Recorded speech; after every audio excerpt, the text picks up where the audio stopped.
think it did, yes, because really I felt when you've lived through that you know, what can you do to try and heal the society? What can you do to try and build trust amongst people?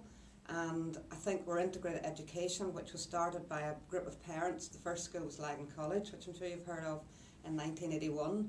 And that was the first school, and it was really a group of parents who got together, Catholic and Protestant parents at the height of the Troubles, and said, look, you know, if we want to build a stable future here, we've got to bring the children together so that they can learn to understand and respect each other's background and culture.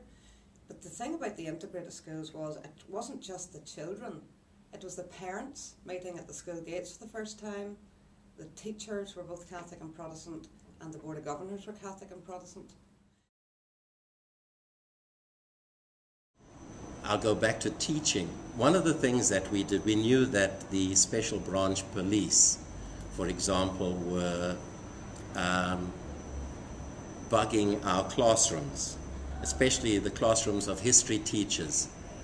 And so I had to say to my students, and especially in the 70s and 80s, and students were very highly politically aware at that time, and they would question me as to why they had to learn the history that, you know, that I presented to them. And I indicated that if they wanted to pass the examination at the end of the year, that was what was required of them.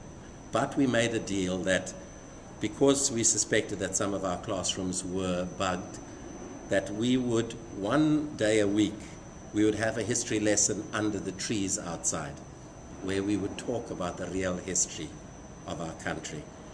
And so I would engage with the students outside under the trees, and we would talk about the real history, the heroes, and the struggles of our country under the trees.